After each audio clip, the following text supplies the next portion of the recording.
Hi everyone, welcome back to another tutorial from Apps Academy. Today in this video, I'm going to show you how to add a card in Booking.com. Adding a payment card to your Booking.com account makes future reservations faster and ensures smooth check-ins at hotels that require prepayments or guarantee details.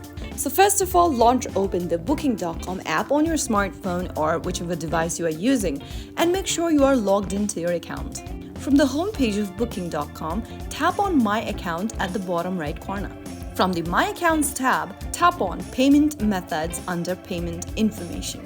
On the next page, tap on Add Card at the very bottom of the screen. Now, enter the cardholder's name, card number, and its expiry date in the respective text boxes. And finally, click on Save Card at the bottom of the screen. Make sure all the information is typed in correctly, and that's how you will be able to add a card in Booking.com. Your card will then be securely stored in the Booking.com account.